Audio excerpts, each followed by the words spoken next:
A ver, hay personajes históricos que son casi más leyenda que persona, ¿verdad? Figuras que han sido moldeadas y remoldeadas durante siglos por historias, por el arte, por la teología.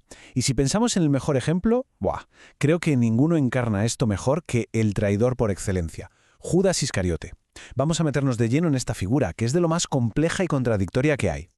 Y es que para entender el mito de Judas, lo primero es ir directamente al final de su historia, porque la forma en que murió es en sí misma toda una paradoja. Es el primer gran misterio que hay que resolver. La pregunta parece sencilla, ¿cómo murió Judas Iscariote? Pero la respuesta, bueno, la respuesta no es nada simple. De hecho, para empezar, la propia Biblia nos da dos versiones que no tienen absolutamente nada que ver la una con la otra. Y aquí está el meollo de la cuestión. Por un lado, el Evangelio de Mateo cuenta que, lleno de remordimientos, fue y se ahorcó. Una historia de culpa y suicidio. Pero luego vas a los Hechos de los Apóstoles y la cosa cambia por completo. Nos cuentan que se cayó de cabeza, se reventó por la mitad y, bueno, se le salieron las entrañas. Una muerte mucho más gráfica, más visceral. Entonces, ¿qué pasa aquí? ¿Cuál es la versión buena? ¿O es que hay algo más detrás de todo esto? Pues bien, para entender por qué hay dos versiones tan distintas, la clave no está tanto en buscar el hecho histórico real, sino en cómo se escribieron estas historias. Hay que pararse a pensar un momento en qué son exactamente los evangelios para poder descifrar este misterio. Aquí lo que dice la mayoría de los expertos es fundamental. A ver, los evangelios no son la crónica de un periodista, ¿verdad? Son documentos teológicos, cada uno con su propio objetivo. El autor de Mateo, por ejemplo, quería contar una historia muy personal, una tragedia sobre la culpa. En cambio, el autor de los Hechos, su intención era otra. Quería dejar una lección muy clara sobre la justicia divina. Es decir, un acto terrible merece un castigo terrible. Son dos propósitos narrativos distintos, y por eso tenemos dos finales diferentes. Y esta cronología es la clave de todo. Hay una teoría, la más aceptada, que se llama la hipótesis de las dos fuentes. Suena complicado, pero es sencillo. Explica que tanto Mateo como Lucas Hechos usaron como base el Evangelio de Marcos y otra fuente que se ha perdido, a la que los expertos llaman fuente Q. Lo importante es que, muy probablemente, no se leyeron el uno al otro. Esto permitió que cada uno desarrollara su propia versión de forma independiente, creando dos tradiciones paralelas. Y claro, este lío no es nuevo. Durante siglos, muchísimos teólogos se han roto la cabeza intentando encajar las dos piezas.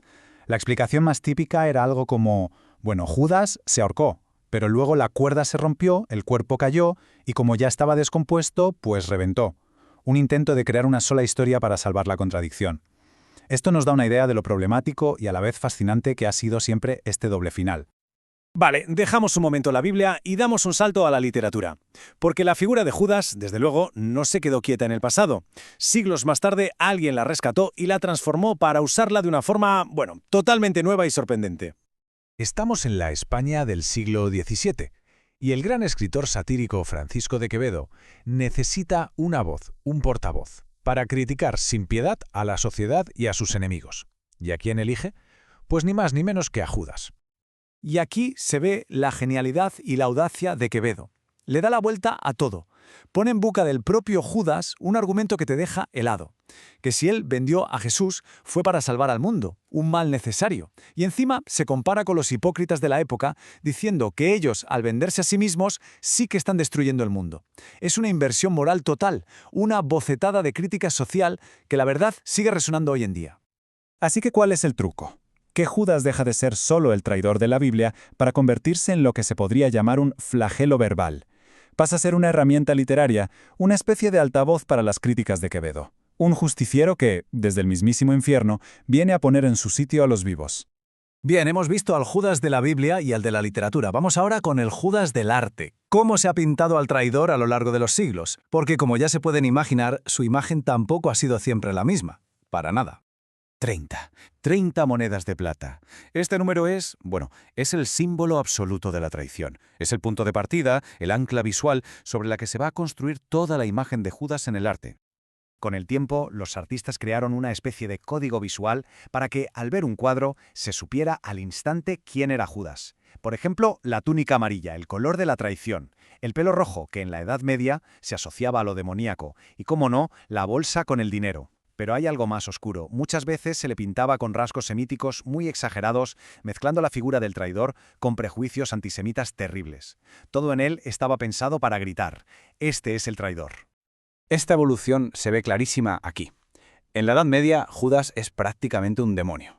En el Renacimiento es el prototipo del hombre malvado. Pero atención al cambio radical que llega en el siglo XIX. De repente se convierte en una figura trágica, un hombre atormentado por sus emociones. Su retrato va cambiando a medida que cambia nuestra propia idea de lo que significa ser humano. Y aquí tenemos un ejemplo perfecto de esa visión medieval. Al arte de la época no le importaba la contradicción, al contrario, lo juntaba todo. Judas se ahorca, su cuerpo revienta, y para rematar, los demonios le arrancan el arma. No hay escapatoria, no hay redención. Es la condena total y absoluta. Ya en el Renacimiento, estos códigos visuales se consolidan. El pintor se asegura de que no quede ni la más mínima duda de quién es Judas. Siempre está un poco apartado del resto, a veces sin el halo de santidad o con uno negro, y por supuesto con sus atributos, la túnica amarilla y la bolsa del dinero. Y entonces llega el siglo XIX, y todo da un vuelco. Solo hay que ver esta obra. Aquí ya no hay un villano de caricatura. Lo que se ve es un hombre completamente destrozado por lo que ha hecho. El centro de atención ya no es la traición en sí, sino lo que viene después. La culpa, el tormento psicológico. Es el nacimiento del Judas moderno, una figura mucho más compleja, casi trágica. Entonces, cuando juntamos todas las piezas del puzzle, la Biblia, la literatura, el arte, lo que aparece es un retrato increíblemente complejo. La pregunta de ¿quién fue Judas Iscariote? No tiene una sola respuesta. Depende, y mucho, de a quién y en qué siglo se le pregunte. Y esa es, en el fondo, la gran conclusión.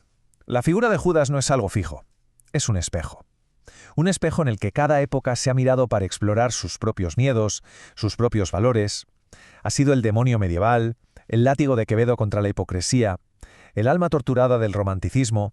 Es como un lienzo en blanco donde hemos ido proyectando nuestras grandes preguntas sobre la traición, la culpa o el destino. Al final, quizá la pregunta más interesante que nos deja la historia de Judas no es sobre él, sino sobre nosotros. Sobre por qué seguimos contando su historia, por qué necesitamos una figura así, quizá para que nuestros héroes parezcan más heroicos, para ponerle cara a la traición, o para enfrentarnos a esas partes más oscuras que todos tenemos. La respuesta seguramente sigue cambiando con cada generación.